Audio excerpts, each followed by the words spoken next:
Very good morning to one and all. Today I, Sushma Parekh from Jyoti Vidyapeeth Women's University, will going to teach you semester 1 of history of BA, B.Ed and BA LLB Mahavira. The teachings of Mahavira. Mahavira, also known as Vardhamana, was the 24th Tirthankara of Jainism. He was spiritual successor of 23rd Tirthankara. Mahavira was born in the early part of the 6th century BC into a royal Kshatriya Jain family in present day Bihar, India. Mahavira ji का जन्म जो है वो 6th century BC के अंदर बिहार के अंदर हुआ था। Her mother's name was Trishala, उनकी मदर का नाम त्रिशाला था। And father's name was Siddhartha, पिता का नाम सिद्धार्था था।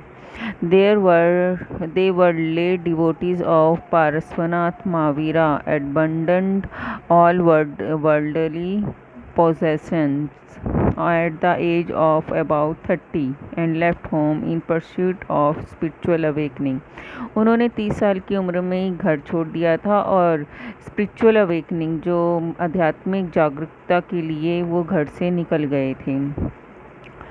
Becoming an ascetic, Mahavira practiced intense meditation and served austerities for 12.5 years.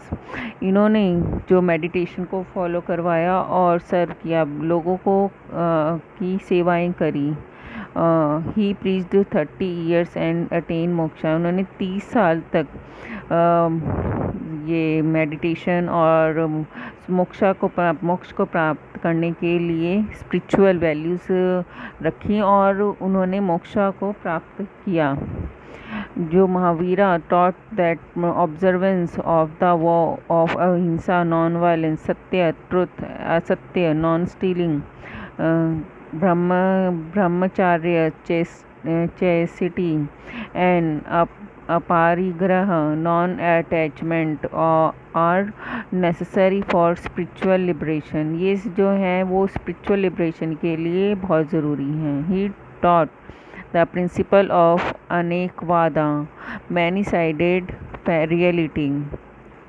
जो इन्होंने फॉलो करवाया वो मैनी साइडेड रियलिटी है, उसको फॉलो करवाया। Serving early Jain and Buddhist literature uses several names for Mahavira, including Nayaputta Muni, Samana, Nigantha, Brahman and भगवान। इनके कई सारे नाम हैं, जैसे भगवान, ब्राह्मण, मुनि, इन सब से उनको जाना भी जाता है। इनकी जो हिस्ट्री है, इनका बर्थ मैं आपको बता ही चुकी हूँ। अर्ली लाइफ भी इनकी बहुत ही साधारण तरीके से इन्होंने जीवन निर्वाह किया और इनका मेन एम था कि निर्वाणा और मोक्ष को प्राप्त करने के लिए हमें क्या करना है। इन्होंने मेडिटेशन और स्पिरिचुअल वैल्यूज़ को गेन करने के लिए बहुत खोज करी और उनके पीछे उन्होंने एकाग्रचित होकर ध्यान लगाया, जिससे कि उनको 30 साल बाद में मोक्ष की प्राप्ति हो गई। ठीक है, इनकी जो टीचिंग्स थी वो बहुत अच्छी थी। इन्होंने बताया कि जैसे 5 वोव्स होते हैं, अहिंसा, सत्य, असत्य, ब्रह्मचार्य एंड अपरिग्रह, इनको फॉलो करना चाहिए। अहिंसा है नॉन वायलेंस और non injury of any other human being. सत्य ट्रूथफुलनेस को फॉलो करो। असत्य नॉन स्टीलिंग, हमें स्टील नहीं करना चाहिए। ब्रह्मचार्य या चैस्टिटी, हमें किसी और को अपने दिल और दिमाग से बिल्कुल भी नहीं सोचना चाहिए।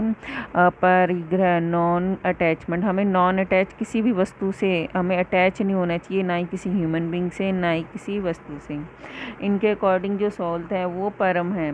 सोल कभी भी डेथ नहीं होती किसी आत्मा की। ये जो है भगवान में लीन हो जाती है और ये लीन तभी होती है जब हम मोक्ष की प्राप्ति के लिए भगवान को प्राप्त करना चाहें।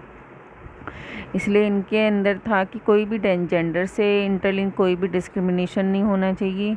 रीबर्थ और रीलिम ऑफ एग्जिस्टेंस, इनका था कि रीबर्थ तभी होता है जब कोई हमने कर्म बुरे करे हों या फिर कुछ ऐसा रह गया हो कि हमें वो अगले जन्म में पूरा करना है, और उस चीज़ को हटाने के लिए हमें मेडिटेशन या मोक्ष की प्राप्ति करनी ज़रूरी है, जिसके थ्रू हमें भगवान मिल सकते हैं और हमारी जो आत्मा है वो रीबर्थ के जंगल से छुटकर भगवान में लीन हो जाएगी।